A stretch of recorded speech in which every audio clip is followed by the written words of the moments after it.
નમસ્કાર દર્શક મિત્રો, જનસાહસ ન્યૂઝમાં આપનું હાર્દિક સ્વાગત છે। સિહોર ટાઉનહોલ ખાતે પંચાયત સભ્ય સરપંચ ક્ષમતા નિર્માણ તાલીમ યોજાઈ। સિહોર તારીખ 13 જૂન 2026 શનિવાર સિહોર ટાઉનહોલ ખાતે પંચાયત સભ્યો અને સરપંચ બહેનો માટે ક્ષમતા નિર્માણ તાલીમ કાર્યક્રમનું આયોજન કરવામાં આવ્યું હતું। તાલીમમાં કુલ 35 બહેનોએ ભાગ લીધો હતો, જેમાં 3 સરપંચ, 1 ઉપસરપંચ, 29 પંચાયત સભ્યો અને 2 બાલિકા પંચાયતના સભ્યોનો સમાવેશ થયો હતો। કાર્યક્રમની શરૂઆત મહિલા સ્વરાજ મંચ મંત્રી ફેમિલાબેન દ્વારા રિસોર્સ પર્સન મીનાક્ષીબેન મહેતા ભાવનગર તથા ઉપસ્થિત સરપંચ અને પંચાયત સભ્ય બહેનોના સ્વાગત સાથે થઈ હતી। ત્યારબાદ હીરાબેન દ્વારા આપણા મલકમાં લોકશાહી રાજ છે ગીત ગવડાવવામાં આવ્યું, તેમજ નારી શક્તિ જિંદાબાદ ના નારા લગાવવામાં આવ્યા હતા। તાલીમ દરમિયાન બહેનોનો પરિચય પ્રવૃત્તિ અને રમતોના માધ્યમથી કરાવવામાં આવ્યો હતો।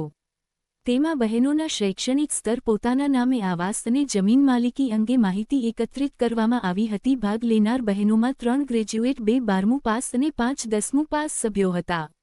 મીનાક્ષીબેન મહેતાએ મહિલા સ્વરાજ મંચના કાર્ય, મૂલ્યો અને સંગઠનની સભ્યતા અંગે વિસ્તૃત માહિતી આપી હતી। તેમણે જણાવ્યું કે મહિલા સ્વરાજ મંચ મહિલાઓને તેમના હોદ્દા અને જવાબદારીઓ પ્રત્યે સભાન બનાવે છે અને તેમને નેતૃત્વ માટે પ્રોત્સાહિત કરે છે। તાલીમમાં પંચાયત સ્તરે મહિલા સભા, પંચાયત બેઠકમાં હાજરી, મહિલાઓના નામે આવાસ અને જમીન સહિતના મુદ્દાઓ પર ચર્ચા કરવામાં આવી હતી। 73માં બંધારણીય સુધારા હેઠળ મહિલાઓને મળેલી અનામત અંગે માહિતી આપતા મીનાક્ષીબેને જણાવ્યું કે કેન્દ્ર સરકાર દ્વારા 33% અને ગુજરાત સરકાર દ્વારા વધારાની અનામત સાથે કુલ 50% અનામત મહિલાઓને આપવામાં આવી છે। તેમણે 2 ઓક્ટોબરથી 26 જાન્યુઆરી સુધી ચાલતા વિવિધ કાર્યક્રમો અને ગ્રામ વિકાસ સાથે સંકળાયેલા 29 વિષયો અંગે માર્ગદર્શન આપ્યું હતું।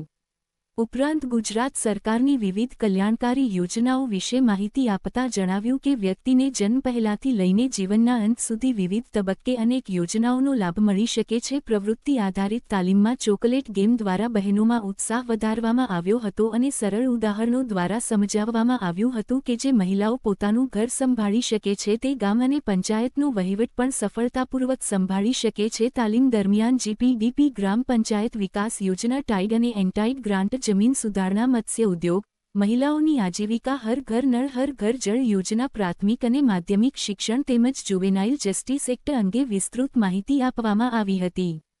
સાંસ્કૃતિક વારસાના સંરક્ષણ માટે સરકાર દ્વારા અમલમાં મુકાયેલા મેરા ગામ મેરી ધરોહર પ્રોજેક્ટ અંગે પણ માર્ગદર્શન આપવામાં આવ્યું હતું, જેનો હેતુ ગામની આગવી સંસ્કૃતિ અને પરંપરાઓને જીવંત રાખવાનો છે। પ્રતિભાવ સત્ર દરમિયાન ટાણા ગામની બહેનોએ જણાવ્યું કે તેઓ પોતાના ગામમાં લાઇબ્રેરી સ્થાપવા માટે ઠરાવ પસાર કરાવશે તેમજ ગામના પ્રશ્નો પંચાયતમાં રજૂ કરશે। સણોસરા ક્લસ્ટરની બહેનોએ જણાવ્યું કે તાલીમમાં મેળવેલ જ્ઞાનનો ઉપયોગ પંચાયતના કાર્યોમાં કરશે અને જરૂરી ઠરાવો રજૂ કરશે। અનેક બહેનોએ જીપીડીપી યોજના અંગે તલાટી સાથે ચર્ચા કરવાનો સંકલ્પ વ્યક્ત કર્યો હતો। કાર્યક્રમના અંતે મીનાક્ષીબેન મહેતા તથા ઉપસ્થિત સરપંચ અને પંચાયત સભ્ય બહેનોનો આભાર વ્યક્ત કરવામાં આવ્યો હતો। રિપોર્ટર બીનાબેન આહિર, સિહોર, ભાવનગર।